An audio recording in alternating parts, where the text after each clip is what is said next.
So the hopes and dreams of Asante Samuel Jr. and or a CB2 in free agency are all but dead. But I did promise, I actually had this video scheduled yesterday, but we are just going to knock it out today. Of all of the top prospects in the NFL draft that can fill that CB2 mold. Now, I look at the Buffalo Bills defense, and what I'm going to be looking at with these potential prospects is somebody that can excel in zone. I would say relatively decent speed. I don't need a 4-3 and or a 4-4 guy because the Buffalo Bills really don't run a lot of man coverage, although that some of that skill set would be ideal if you were to ask me. So let's figure it out, folks. Let's go on ahead and give the Buffalo Bills the CB2 that they need in the draft. And I don't just want a guy that's going to be developed into one of the league's best in a couple of years. I want this dude to hit the league in his rookie season and get as close to his ceiling as humanly possible, and or his floor is light years above any other rookie in his damn class. Now, as many of us know, I think it's pretty clear at this point that the Buffalo Bills are going to be selecting a corner very early in the NFL draft.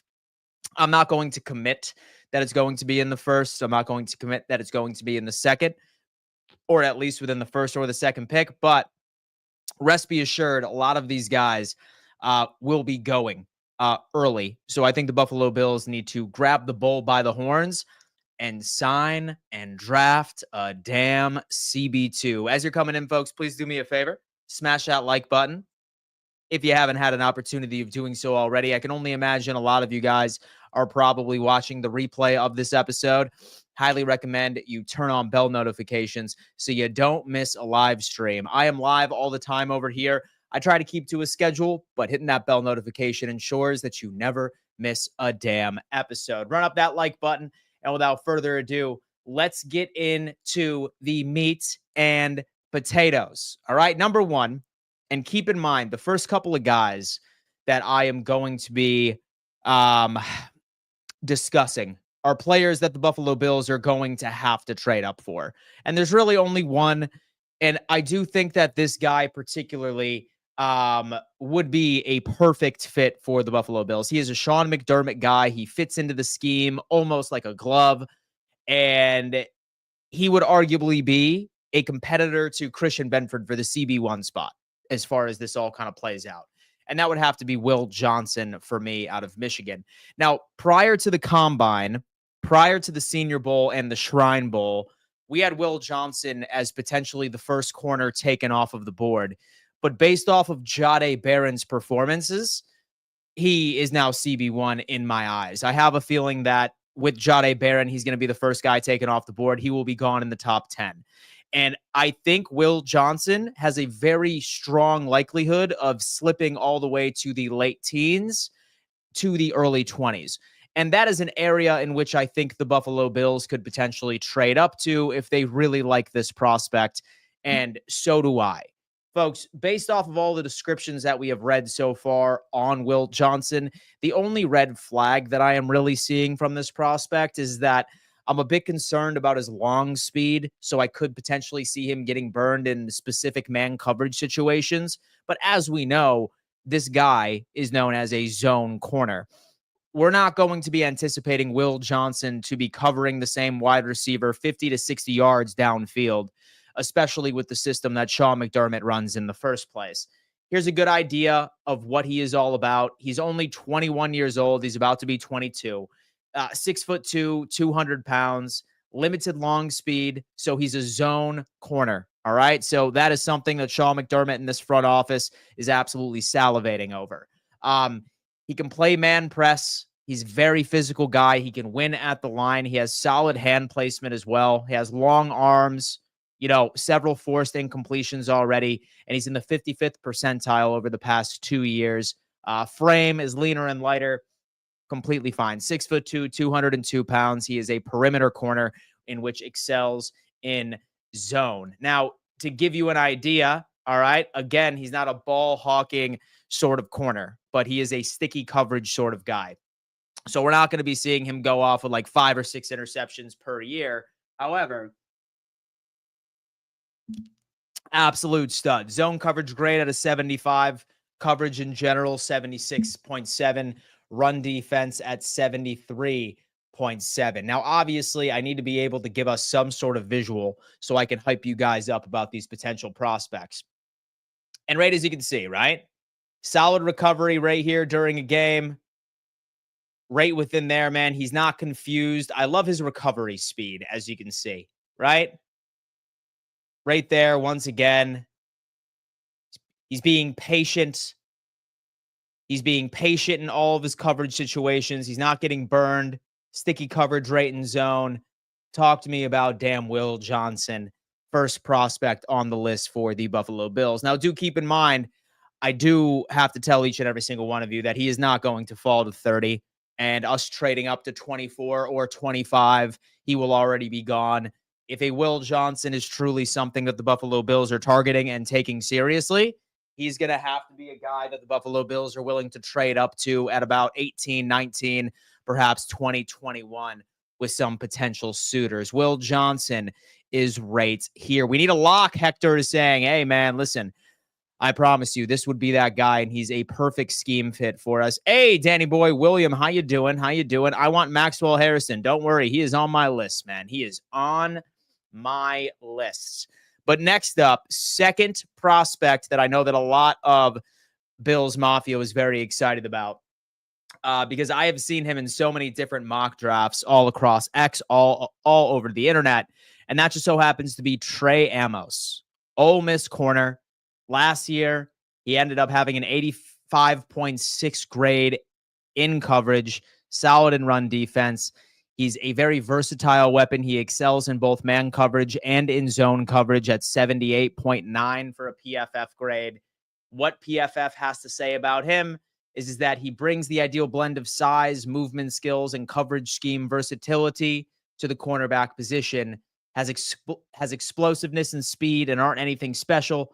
His 2024 film shows that he has CB2 floor in the NFL and a potential ceiling of a CB1. And as many of us know, we are looking for a CB2 here when it comes into it. Now, Amos is intriguing. A lot of Bills fans have fallen in love with this prospect. And we can take a look at what the internet is already saying. Like, for example, friend of the show, we have Thomas is coming and saying that I really think the Bills are in a good spot to just hold firm at 30.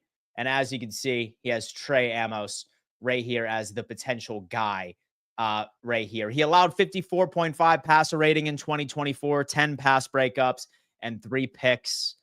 He came from UL Lafayette, transferred over to Ole Miss. 6'1", he ran a 4.43, so there is the speed that a lot of you are looking for. It's not the 4.28 that Maxwell Hairston is putting, but you could just see the athleticism be put on full display. 51% allowed completion percentage, which is absolutely nuts, especially in the SEC. 3 interceptions, 10 pass breakups, as I said, and a 54.5 passer rating allowed. Now, one thing, and this is an Eagles fan over here that's really, really loving this potential fit. One rep I saw that I really liked was him going up against Isaiah Bond. It was 2 years ago, I wanted to say. And my favorite thing about this corner is his ability to recover. A lot of the film and a lot of the tape that I have seen from Trey Amos shows where several corners in the history have gotten burned and they would have given up early off in the route as it was maturing. But Trey Amos all over what he has done and what he has put out on the league and put out on display is that his recovery speed is absolutely insane. So many times it looked like a wide receiver burned him, but then he was right back there, right at the catch point and made a play. I love Trey Amos. This is the kind of guy where I think that we would be able to get him at pick 30. We would likely be able to get him at pick 30. Maybe he goes a couple of picks before, but I think that if the Bills stay put at pick 30, he would be there staring us in the face. So we have Trey Amos so far. First guy we talked about was Will Johnson, who we would definitely need to trade up for, but Amos is intriguing. I say Will Johnson is more of a perfect scheme fit for the Buffalo Bills, and Trey Amos has enough versatility where I think that he would be a great CB2 off of the rip. Now we have Maxwell Hairston. Damn, baby. How about Maxwell Hairston, huh? The prospect all of us fell in love with at the NFL Combine when he ripped off a 4.28 40. He's that dude. He is that dude. Now, do keep in mind, all right? This is the buyer beware label that I am putting on this prospect right here. And that is that he did suffer an injury halfway through the season. Now, I don't think it was anything too serious, something to scare us away. But what I really want you to focus on is his 2023 season, right? He had 5 interceptions, 3 pick sixes, which is absolutely insane. Only allowed 432 yards, which is very, very good. Solid coverage grade prior to getting hurt. He is that dude. Now, what you can say and what PFF is suggesting about this prospect is that Hairston is a feisty competitor who likes to get his hands on receivers in bump and run coverage from off coverage technique. As a zone heavy cornerback, so again, we are going to check the box right here. He would fit into the Buffalo Bills scheme. He has a chance to develop into a CB2 type of player in the NFL. Now, Maxwell Hairston, this guy is going to be, I would say, a second rounder, a mid-second rounder. Now, as many of us know, we have 2 picks in the second round toward the bottom half, so a slight trade up would have to be it, or the Buffalo Bills would absolutely have to love this prospect to pick him at 30 if that was the case. But remember, we have 10 picks, and there's no way that we are holding 10 players or allowing 10 players to make this roster. So what's going to happen is that we are probably going to be trading up quite a bit. As we all know, we saw Maxwell Hairston here, burning 4.28 40 was the official time, which was absolutely insane. Here is him at the Senior Bowl. Super physical, feisty. He wants to be there. Like that pop-off step, as soon as when he, his awareness of reading the quarterback is absolutely insane. This is what we were talking about. Hairston, Bond, just like that. Solid recovery speed. There he is. Can read a quarterback's eyes like no other, and he does have this overall speed by itself. Here he is. Here's him and Isaiah Bond. Boom. Right down there, man. Solid movement. And right as you can see, wildly competitive. Maxwell Hairston, solid prospect that I would be absolutely fine with. Folks, please sound off in the comments and tell me which one has impressed you so far or which one you would love to see wear a Buffalo Bills uniform in the chat. We have Manny saying, hey, Dan, how do you feel about the edge/linebacker Jalen McLeod out of Auburn? Not a first rounder, but maybe a late day 2 or day 3. I will get back to you, my friend. Bill 716, if you had to choose one guy to trade up for, would you choose Emanwari and or Will Johnson? I'd probably go Will Johnson, to be honest with you. Say that I had to pick between the two. Steve Mills, good morning, Dan. Is there any tall, any fast corners? Please let me know. Peace, Steve Mills. Well, let me tell you what. So far, we have discussed Maxwell Hairston, who is the fastest corner in the draft by itself. Super physical, all right? He can read a quarterback like nobody's business. Solid speed, great hip movement, wildly athletic. He was hurt for halfway through the season last year. He seemed to be fine enough to run a 4.28 40 at the NFL Combine, but just a buyer beware sort of situation. You have Trey Amos, who's about 6'1", 190 pounds. He ran about a 4.43. His recovery speed is insane. He did play in the SEC where he only allowed a 54.5% completion percentage against all opposing quarterbacks, which is always impressive. And then you have Will Johnson, who initially was supposed to be a guy that was going to be the first corner taken off of the board. However, it now appears that he has dropped quite a bit. And some people are saying he might not go until the late teens and or early 20s. And if you're talking about a perfect scheme fit, this is your guy, is Will Johnson. Like, that's something that I think this front office scouting department, Sean McDermott and Brandon Beane, they are looking at Will Johnson and saying, all right, if I could build the perfect corner to be added to our defensive mentality, Will Johnson would be it. But there's still plenty of other corners that I think that would make sense. Now, this guy is my favorite. I'm not going to lie to you. And I will tell you this. If, for example, Shevon Revel did not tear his ACL in September, he would have been the CB1 of this draft. He would have been CB1 of this draft, my friend. I am talking about a dude that is off his rocker. Incredible cornerback. All right. He's 6'3", 193 pounds. Senior. He's about to be 23 years old. Your carbon copy of who you would like to be on the outside. Now, Revel is an ideal day 2 athletic alien to draft and develop. Despite inconsistent anticipation and technique in his current form, his physical gifts, including height and length, point to press man coverage being his home in the NFL. But it will be quite the adjustment for him to go from 1 year of starting experience in the AAC to the NFL, especially off of a torn ACL. So a lot of people are sitting here sleeping on the guy. But let me show you a little bit about Shevon Revel. Let me show you a little something about this guy.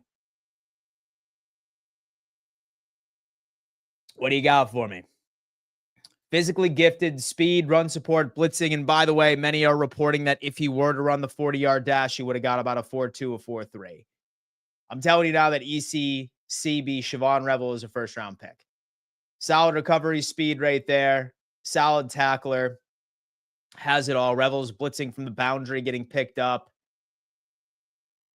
East Carolina, Shevon Revel, a first-round prospect who had ACL reconstruction October 15th. He's your guy, man. He is your guy. Shevon Revel is an absolute incredible prospect. Do not be upset if he ultimately ends up landing with us on this team. The thing is, though, like I said, he is coming off of an ACL tear. The doctors specifically are saying that there is a chance that he could be ready by training camp, but that is also a buyer beware sort of situation. This guy is a giant gamble. A lot of people are comparing him to a young Richard Sherman as well. So something to put out there. Next up, we got Darien Porter, man. Darien Porter. Now, this dude's interesting because let me tell you about Darien Porter. He was a former wide receiver, and he ended up transitioning over to the corner position about 2 years ago. Now, a couple of red flags immediately when we look at this. Oh, my God, piss poor in run defense. 0 questions asked here. 36.8 in run defense, but his coverage grade through the damn roof. 90.1, his zone coverage is at a 91.1. So he has the fit here, folks. Problem is that he would just be a liability in the right in the run defense side of things. But let's see exactly what Darien Porter and what PFF has to say about this gentleman. All right. He is a rare prospect, and he is a wide receiver turned cornerback with ideal ball skills. Ranks above the 95th percentile in height and length, and has an elite track background that translates to the field. He is still raw as just a 1-year starter despite being a 6-year player, but his special teams impact and sky-high potential are worth drafting in the middle round. So we are looking at a second and or a third round pick right here if the Buffalo Bills elect to wait that long for a CB2. And I'll tell you what, I'm seeing a couple of buzzwords that I believe Sean McDermott would be excited about, right? Special teams contributions. That's always massive. Because you know that Sean McDermott loves a guy that could play special teams. Why Kyer Elam never saw the field? Because he couldn't play special teams. And he wasn't a fit in this defense in the first place. Fast ball skills as well. Yes, the Buffalo Bills defense had its share of issues. 0 questions asked, right? But one thing we didn't struggle with was taking the football away. So here's my question to you guys, and please sound off in the chat and let me know. Would you rather a corner that is just quality in coverage? He's not going to get many takeaways, but he is going to cause QBs to throw for about, 50% completion percentage year round. He's going to be like a Sauce Gardner sort of like situation where guys just don't target him. Or would you rather a ball hawking guy like this one right here who can go up and get the damn football? It's a good question, right? It's a pick or choose sort of situation. Now, I do want to take a look at what they have to offer here. with Darien Porter. Let's take a look at what he has. He ran a 4.3. 4.3. Right here. Here's what we're talking about. He's got the speed, ladies and gents. And see, y'all didn't even see that. He's got the speed. 4.3 at 6'2". A former wide receiver. A little lack of experience. Of the Falcons over here getting Darien Porter in the second round. Let me see what else we got right here. He's an elite competitor. His RAS score is at 999, which is elite, out of this world. Here he is. Here he is.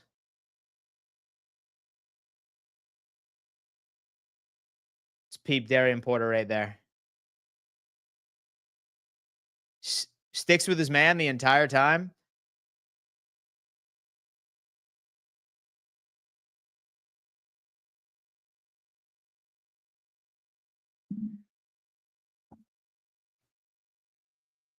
Solid reading the quarterback. Hold on.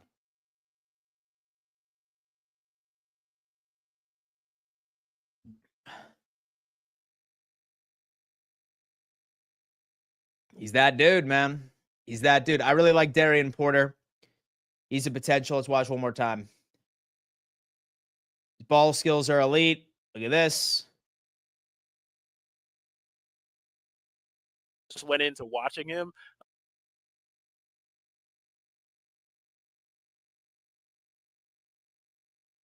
He's that dude. He is that dude. So next up would be Darien Porter. And then you have Azareye'h Thomas, who I had the opportunity of being able to see live in the Senior Bowl down in Mobile, Alabama, who is an option. So if you're drafting a CB2, special teams is a non-factor. Certainly disagree with you there. Special teams is without a doubt a factor. That's why Kyle Elam never saw the field. So you need to have special teams contributions as a rookie, especially if, for example, that we don't walk away with the CB2 in the first and or the second round. If we go with the CB2 in the third or the fourth, he all but has to be a special teams contributor because only 5 or 6 players are making this team, right? And special teams was a massive issue for the Buffalo Bills last year. So that is also a side of the ball that needs to be built up. We trade our 2 5ths for a third or a late second. And does player ever really rebound from a torn ACL 100%? So without the possibility of re-injuring themselves, so we're not in a rebuild with time for players to rehab. So we need day one contenders at their position. I want to say that Adrian Peterson came off of an ACL tear and had like a crazy ass season and was almost an MVP. Well, actually, he was the MVP, right? It's rare though. It's rare. It is rare. Bill 716. Give me a lockdown corner over a ball hawk guy that gets burned in coverage. I wouldn't say that Darien Porter is going to get burned in coverage. His issue is that he's not the best in run defense. But keep in mind, he just became a corner last year, right? Like he was a wide receiver prior to all of this, and he transitioned over to corner last second. So would you be the most satisfied if we end up with a CB in the first round, Dan? Now we're still defensive tackle. Is this because of the Benford situation? No, it's because we still need a CB2, right? Like we still need a CB2.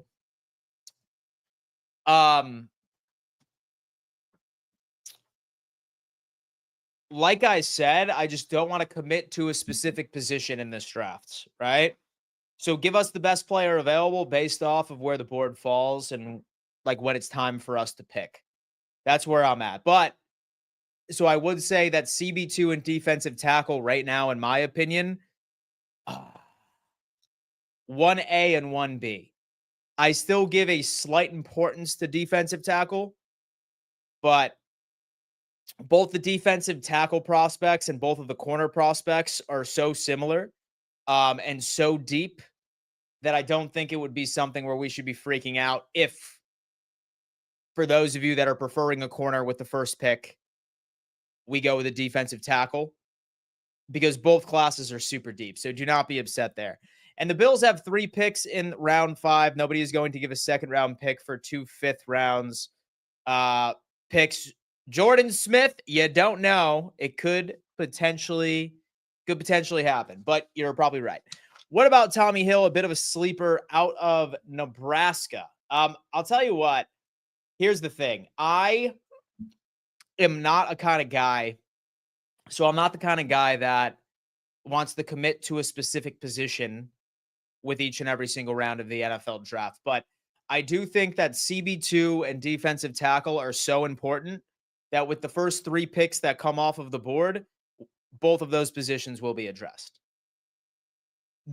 So the first 3 picks the Buffalo Bills add to their team this year, I promise you that defensive tackle and CB2 will be addressed.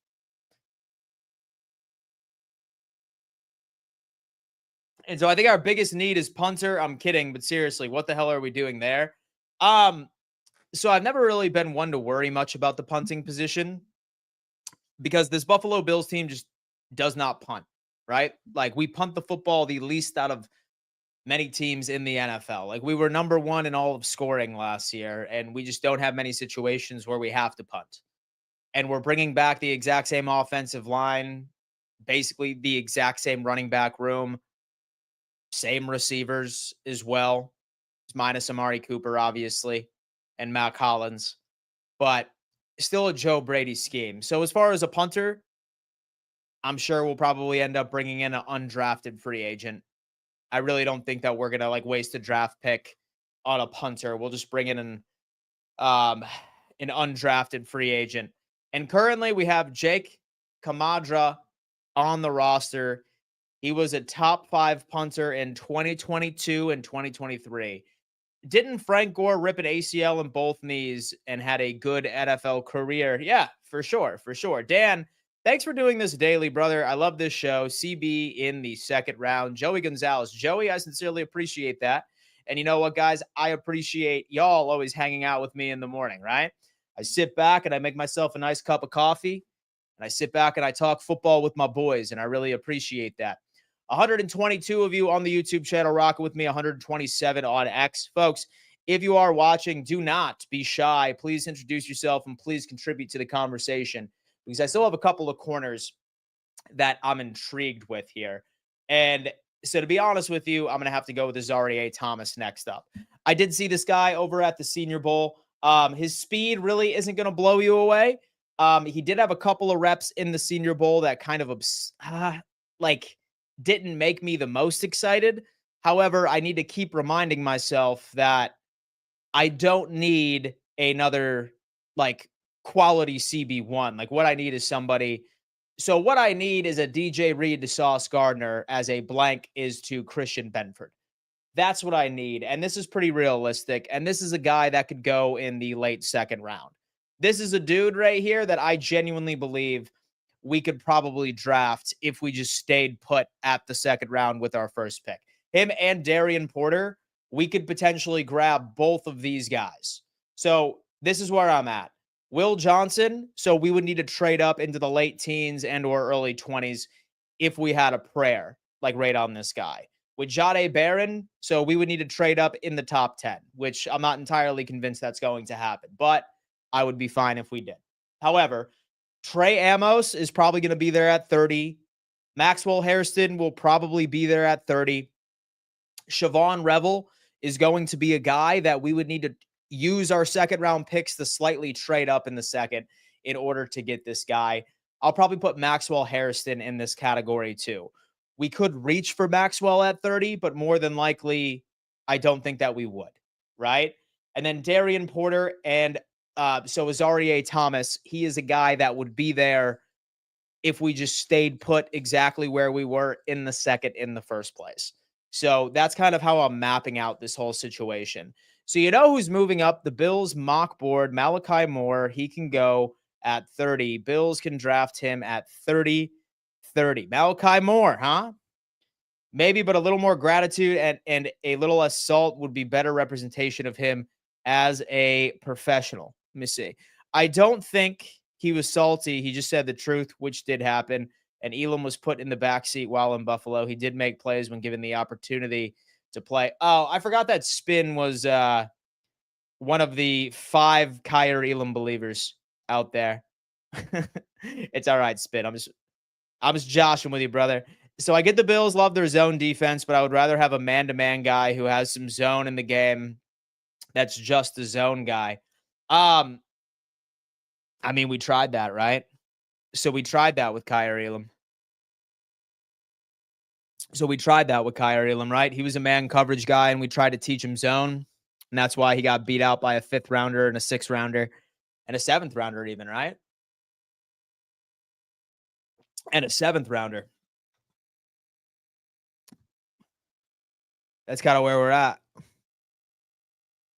And as an Elam truther, he was not good. No, he wasn't. And so he says, but I am the guy who thought he didn't get a legit shot. So here's the thing about players, right? So here's my take on it. And I mean, listen, I totally understand that that's how you feel. But like one thing that like has always like resonated with me, because like for a long time, I was always a dude who was just like, oh my God, like why hasn't this player had like an opportunity of starting? And at one point I realized I don't see everything, right? Like I only see Sunday games and clips from practices here and there that media is allowed to witness. I feel like we witness as fans probably about 30% of all of your daily practice in an NFL organization. So I think Kyer Elam did have a shot, but he probably had so many different red flags during team drills, during practices that were not open to the public at all, like during private training camp sessions. I don't think that coaches are just not giving a player a shot because they don't like him personally or they have like a negative stigma like sort of against them. Like that was half of the reason why like last year we were all obsessed about Mike Edwards potentially being free safety rather than Damar Hamlin, because for some reason all of us hated Damar Hamlin. I still don't know why everyone hates Damar Hamlin. It's just wild. But like Mike Edwards didn't win the position and he was not better than Damar Hamlin, right? Like Hamlin was better than Mike Edwards apparently. Like that's like how it all kind of plays out. So we don't witness everything. And from what I understand, it sounds like Kyer Elam was just showing all the things in practice that didn't give him. Because listen, I promise you that if Kyer Elam was good enough in practice, then he would not have been a healthy scratch for about 60% of the games for the past 2 years. Can't wait to draft the next Kyer Elam. Cole's coming on in. Spit is saying, so Poona Ford wasn't better than what we put out there when he was here. Some players just don't excel in specific schemes, right? Like some players don't excel in specific schemes. Like look at Wes Welker, right? Like from the New England Patriots, for example. He was on the Patriots for a while. He was an absolute stud. He was an absolute nobody. How about Chris Hogan, right? Like he was a receiver for the Bills for a while, and then he ended up going over to the Patriots, and he looked like the next coming. As far as Poona Ford, like maybe he just didn't really fit into what the Buffalo Bills were trying to do. Scott is saying this. I think that they not having alcohol is working for you. I think that you not having alcohol is working for you, Dan. Dan and working out because you're looking jacked. Thank you, Scott. I appreciate that, man. Thank you so much. I am no longer drinking. Indeed. I am going a full year, all of 2025, 0 booze, and I'm only locking in, baby. I am only locking in because my competition, I want to have a competitive advantage on my competition. I imagine with Elam, it just came down to fit. As I've heard beat reporters say, he was often still working while everyone else left the field. In Dallas' system, opposite Diggs, he may excel. He might. And listen, I'm hoping that he does. Blake, Dan, you have unskippable ads now. You've made it. Thank you so much. I appreciate that. I appreciate that, man. Unskippable ads, man. Holy hell. Take it in. Because daddy's got to bring home the bacon. Daddy's got to bring home the bacon, folks. If the ads upset you, and so YouTube Premium's like $8. Look at that. But anyway, here we are. So best prospects for me is, let's go ahead and pull this up real fast, and let's go to the chat. We have Will Johnson. Like I said, he would need to be traded up. We would need to trade up for this prospect, late teens, early 20s. solid zone fit. I honestly think that this would be a dream for Sean McDermott and the Buffalo Bills. You have Trey Amos as well. He's super versatile, has great recovery speed. He's also a lockdown sort of guy. Quality competition he has faced. Maxwell Hairston, he's coming off of an injury last year. He seems to be okay. Very high quality production. Like I said, we could probably reach for him at 30 and or slightly trade up in the second. Have Shevon Revel. We would need to slightly trade up in the second round for him. We have Darien Porter. We have Mr. Rosario Thomas right there, who would likely be there at 30. And then also Benjamin Morrison, who I forgot to include, who could potentially also be a guy for us. He's more of a coverage kind of guy. Let me see what he has to say. He's smart, smooth moving man coverage cornerback and good instincts for making plays on the ball. Getting back to form after hip surgery and getting a bit stronger are the keys to the future, starting outside corner in the role in a man coverage system, but really any system. So he's more of a man coverage guy. I'm probably going to pass on Benjamin Morrison here. All right, we got Blake. Dan, you have unskippable ads. We have Dr. Jekyll. Stroking the ego much. JK, we all love Dan. Thank you so much. I appreciate that. Who is your top corner that could fall? That could fall? Oh, man. Will Johnson probably has the best opportunity of falling, but not to 30. Like, he was originally anticipated to go top 10. Like, he was going to be the second corner taken off of the board, of course, obviously next to Travis Hunter. But then Barron ended up jumping him a tad. I have a feeling Will Johnson's going to fall to about early 20s. So he's number one. And then Amos is probably going to be right there at 30 for us as a potential option. Okay, if that's the case, and do you believe that the Bills scouting department and the GM need to do better with picking of players they draft? So I feel like every single front office could do better, right? Like maybe with the exception of the Philadelphia Eagles for the past 2 years, but do remember that Howie Roseman struggled his first couple of years. It's going to take some time. Like we're definitely not struggling nearly as bad as the Cincinnati Bengals have for the past 3 years. Like they have not had a single like franchise altering pick in any round of selection for the past 3 years. Where the Buffalo Bills have done, like we have found some quality productive pieces in the middle rounds for sure. But yeah, I do really think that this is a very important draft for the Buffalo Bills. Very important draft. Give me 2 day one contributors. Like give me 2 guys that can play as high to their ceiling, as close to their ceiling as humanly possible. Like 2 guys that do not skip a beat. And that, in my opinion, so would potentially be a corner. So a guy that like I am confident in that like would be a day one contributor and go out there and just be lights out and people would just be like, holy shit, he's the man, would probably be Will Johnson in my eyes. He would probably be like, okay, like that guy is going to be a needle mover for us. Probably the same with Trey Amos and Maxwell Hairston, but I still think that they would need a year or 2 of development as well. Shevon Revel might need another year of development. Same thing with Darien Porter. He would need a year of development. Avazarie Thomas would probably need a year or 2 of development as well. So thoughts there. Awesome on the no alcohol. And so I would be confident myself in doing that, except during games when the season starts. It is stress. Yeah, dude. Well, you know what, man? Somehow I did it all throughout. So the Buffalo Bills playoff runs. Don't ask me how. Don't ask me how, but I did it. Be confident in myself. Deshaun is coming in. What if the Bills get to the conference title game again and lose to the Chiefs? Does McDermott, Bean, or both get the boot? We have Deshaun coming in with a great question. I don't know. And so I wouldn't be shocked, but I feel like there's still a part of me that would say, no, sorry, a Notre Dame fan. So imagine Morrison and Watts on the same team. Let's go Bills. Ward, dude, he is a Notre Dame guy. Dan, And so did you see the vid of Burrow getting hyped because his guys got paid? Does Joe seriously think they will be good? So the Cincinnati Bengals defense is all going to be getting paid $15 an hour. $15 an hour, folks. That's what it is. McDermott seems to have issues starting rookies. It has to be a solid ass rookie for him to get quality snaps, right? Like a really damn good rookie. Has to be a really good one.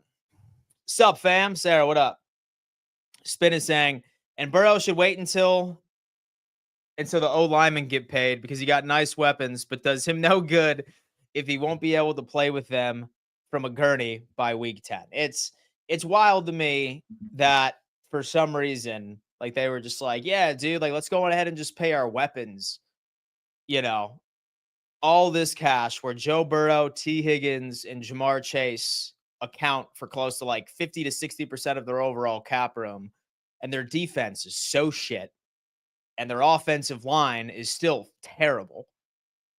Is what it is, man. Hey, listen, it's not my favorite team. It's not my favorite team. So we can have that conversation. But guys, listen, if you were ever hurt in a car, you better call William Mattar. #1 car accident attorney in the state of New York. You see the number on the screen, okay? And I never wish a car accident on anybody. If it does happen to you, though, it's very important. It is imperative, as a matter of fact, to make sure you have the right representation. And William Mattar is that guy. Shout out to William Mattar for being a proud sponsor of today's episode all season long. Okay, what about drafting the combination of Amos and so is R.A. Thomas? I feel like that would be so redundant that early. So I would be okay with an Amos early.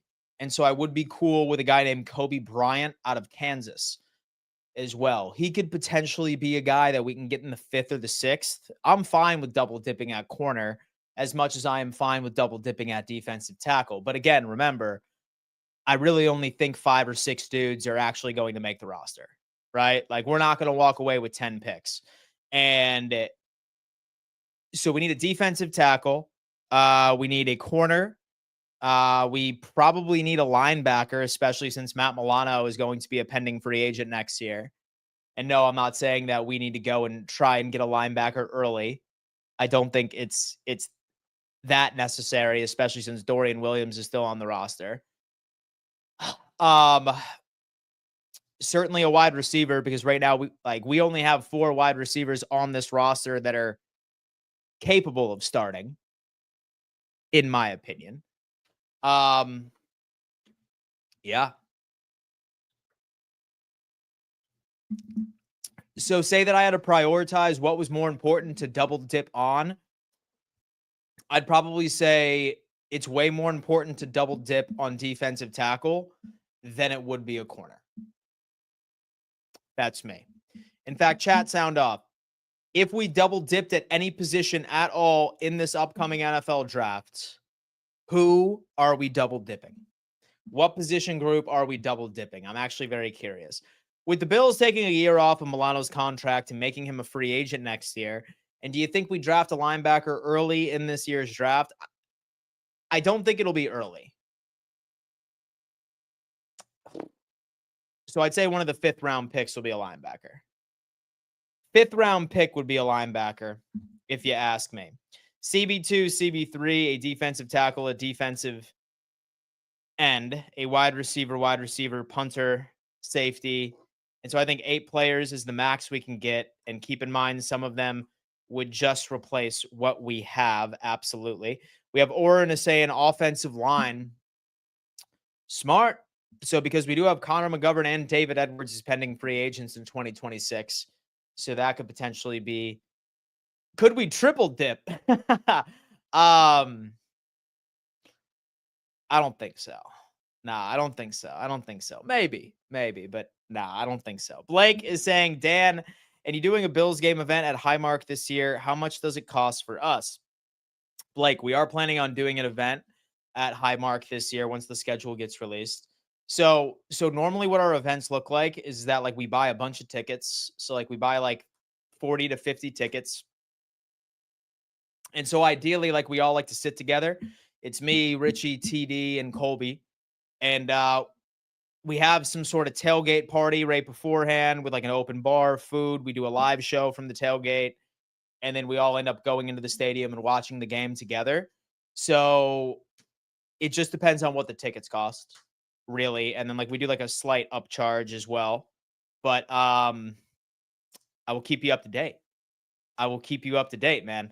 And listen, we got to do better than the Miami event because Dolphins fans did not show up last year when we did an event out there. It probably had to do with the fact that and so the Dolphins sucked and nobody wanted to watch and nobody wanted to watch the damn Dolphins. I get it. Jeff, what's up, man? How's it going? Man, I'm doing well, bro. I hope all is well. We have how much was that, Gary? So the tickets. So we did one for the Jets, and so I think the tickets were like $200, and then we included a tailgate party with an open bar, food, a live show, a shirt, stuff like that. So I think we upcharged like $75 or something like that. So like whole price, whole package is $275, and most of it just went to the ticket. Yeah. I will keep you guys up to date. I will keep you guys up to date on the event. Way too many options, and Amos is early, assuming an immediate day one great starter next to Benford, combined with the assumed improved pass rush. We will be witnessing just wow the possibilities. We really, really need to hit on this draft. Specifically, we need to hit on defensive tackle and CB2. I'd probably even argue that we just need to hit on defensive tackle and we're good. Gary, how much was that? Oh, damn. Okay, how upset would you be if Diggs came back? I personally think he will be washed. I don't think that there's any substance like right to that rumor. I really, really don't. Have no fear. It's not going to happen. And the Dolphins and Jets sucked. And I had a bye week and said, nah. We had the habitual line stepper just said, you know what? I could have showed up, but I said, I'm not going to go to that because that team is just so atrocious. Okay. So are there any other moves we can make to get more cap space? Yeah. So we could restructure Deion Dawkins. I'm trying to think who else we could restructure. Like we could restructure Dawson Knox too, technically, but I feel like we're done in free agency because right now I think we have like $6 million like ready to spend. 5 million of that needs to go right to this rookie class incoming. So we will see. Miami got that shiny new quarterback. They are on the come up. Oh my God. How much was the Hamlin deal? Say that he doesn't make the final roster. Will there be some savings? Bills need him gone. So I think it was like 1 year, $2.5 million. I don't even know whether or not that it was guaranteed. He'll make it because surprisingly enough, he's a pretty good special teams contributor and we need special teams, right? I think that we're going to find somebody else to replace him in the defense. It sounds like this team really likes Cole Bishop and Taylor Rapp as a safety tandem. And say, for example, we walk away with another safety in the draft, like an Emanwari and or a Malachi Stark, say, for example. Like, say that that's where we elect to take our first-round pick, then that could look a bit different. It just depends. But say that I'm a gambling man, I have a feeling that we're going to be seeing a starting safety tandem of Cole Bishop and Taylor Rapp. Not unless, of course, we walk away with, like, so one of those absolute physical freaks, like right in the first round of the safety position. People are saying to sign Trey White. I feel like we're good, like on I feel like we're good on free agency moves, like big names at least. Like White wouldn't cost any money at all. Like dude would make probably I'd say a 1 year deal for like 5 million maybe or 3 million maybe. Who knows? Who knows? It's currently Spot Track has us at 9.6, 5 million for the draft class, 4.6. Oh, interesting. So they updated it. Let me see. Actually curious about that. It's been a while since I double checked. Yesterday it was 6, so it must have Spot Track. go Buffalo Bills. The Bills. Let's see. All right. Damn. You were absolutely correct. $9.7 million is what we have. We have a cap hit of about $41 million on Josh Allen, $19 million on Deion Dawkins, Dawson Knox 14, Milano at 12, Ed Oliver at 10, Daquan Jones at 7, Connor McGovern 7, Curtis Samuel, damn, at 9. Yeah, so we have an updated cap space, folks. $9.7 million is where we're at. Sign Trey White and move him to safety. Hyde's replacement. Oh my God. It might be worth it. I don't know. I mean, hey, say that like he costs like 1 year, like $3 million. Sign me up. Sign me up. Is the cap accounting for all the free agency signings because those contracts are not accounted for on those sites? Let's double check. It sounds like we have Michael Hoyt right here. He was recently a dude. So we have his full contract situation right here. Let me also look at, where's the Bosonator?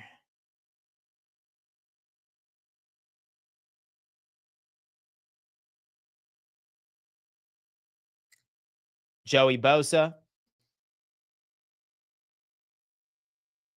Still haven't. Yeah. So sounds like we're still waiting on a couple of these contracts to come in.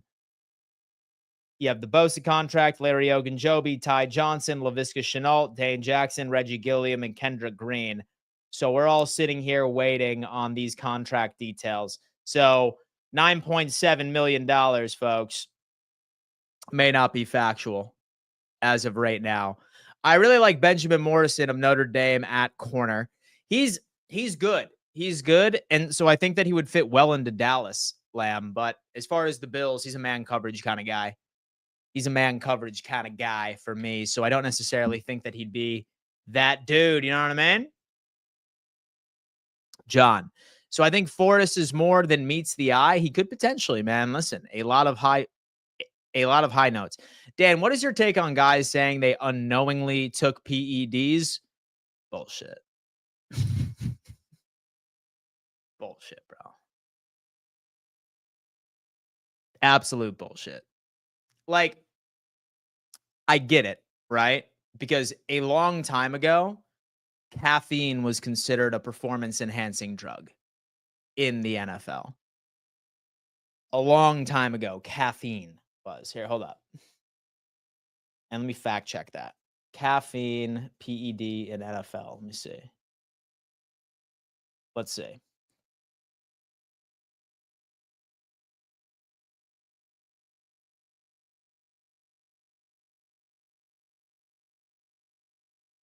All right. So here is a list of all the things that are banned in the NFL. Testosterone. All right. So your boy Dan would also be getting a 6-game suspension if, for example, I went out to training camp, right? So Test wouldn't do that. Tests, a lot of testosterone. Trying to think if there's anything else that like stands out.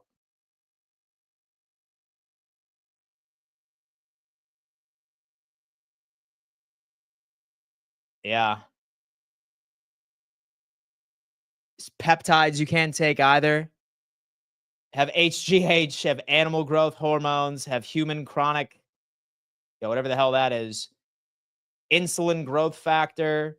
We have, okay. All this shit right here.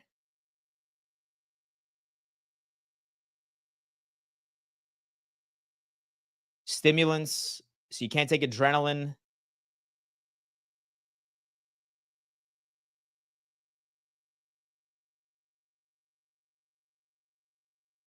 Wild shit. Yeah.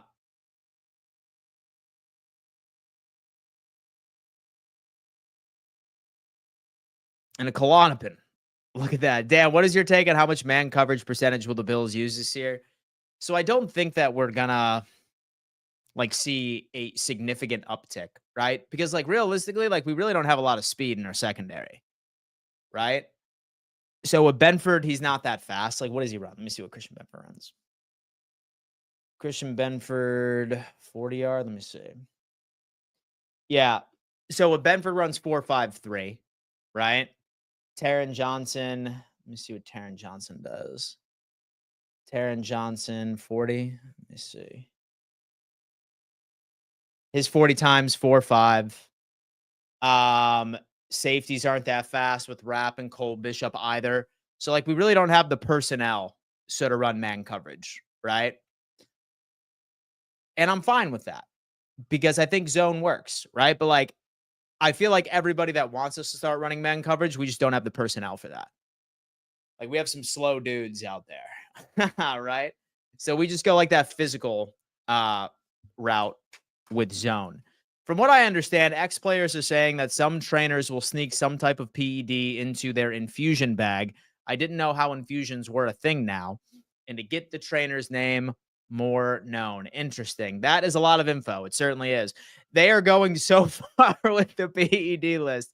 Thankfully, the Bills did not re-sign Von Miller over the weekend. It did not happen.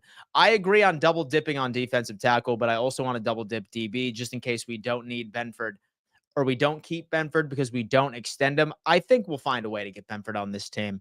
We need to pick two of these guys. Patrick, that is my dude. We have Dr. Jekyll. What if a person is allergic to bees and has to use an EpiPen? That's essentially adrenaline. So I think you need specific prescriptions, right? So as long as it's a prescription, then I believe you're fine. Lamb K. I got me a job interview at McDonald's today. Scared I'm going to eat half of the inventory. If I get the job, also Von Miller is going back to Denver. I am calling it. Congratulations, my friend. I really, really hope that you kill that interview. I know you'll kill that interview. I know you'll kill that interview, my friend. And just remember, just be careful with that McDonald's food. You know what I mean? Sell it. Don't get high on your own supply. You know what I mean? Hell yeah, bro. Hell yeah. Thanks for the event update. And my brother is a Jets fan and I'm a Bills fan and wants to come up for a game this season. All right. Yeah, man. Most definitely. We will let you know. We just need to look at the schedule and see what's happening. At this point, with how much cornerback ones are getting in free agency, you are going to need to give a cornerback $15 million a year. Dan, what do you think about Deion Walker as a late second-round pick? He's good, but his feet are kind of slow. His hand placement could be a bit better. He's just a big dude. Say, for example, we double dip at defensive tackle and say that we brought in a Deion Walker. I wouldn't want him to be the first defensive tackle we selected, right? What I would want would be somebody that's a bit more pro ready, like a Derek Harmon / a Kenneth Grant. And then we used with Deion Walker as a double dip candidate. I'm fine with Deion Walker, but in my opinion, he has to be the second defensive tackle we take. I don't want him to be taken as our first option. Vaughn ain't going to Denver. Jess is saying, what up, Dan and Bob? What's up? What's up, Jess? Hope all is well. Benjamin Morrison would be nice on Dallas, honestly, because I think Diggs is done after this year because we got to pay Bland next season. Spin, they need to move up in the draft. Would you like Tyleik Williams in the second round? I would. He would be a solid first defensive tackle I would take, right? So I'm not looking at just first-round graded defensive tackles. I'm looking at players that I would feel comfortable with us being the first defensive tackle off of the board for the Buffalo Bills. I would be thrilled with Kenneth Grant. Would be thrilled with Derek Harmon. That are just incredible picks. Then Tyleik Williams, and then Joshua Farmer. 4 of those guys. I'd probably put Alfred Collins in there too. All 5 of those guys, if that was the first defensive tackle we walked away with, I'm a happy camper. Oh, that's it. That's it, baby. John Marlowe is saying, would be disappointed of Bean picks Michael Williams in the first round. Would we be disappointed if Bean takes Michael Williams. Let me see. Defensive lineman out of Georgia. Let me see the draft board real fast.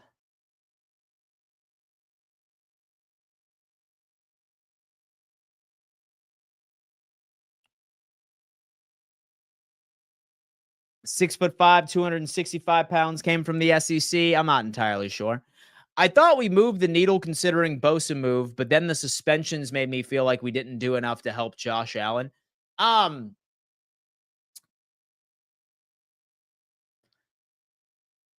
feel like we still did, right? Because here's the deal. Like, some people are mad about the suspensions, but as far as Michael Hoyt, so dude was a rotational guy, right? Like, he was a rotational dude. And same thing with Larry Ogunjobi, right? Like, our starting two interior defensive linemen are still going to be Daquan Jones and Ed Oliver, right? And then obviously we still have a Dwayne Carter who had his snaps last year. So we really only ended up missing a depth piece. So we're suffering suspensions from depth pieces. So it's not so much of a concern for me, right? But it's my thought. That's my thought. What would be the worst position for the Bills could draft in the first round, excluding quarterback? Punter. No, I'm just kidding. I want to give you a serious answer. And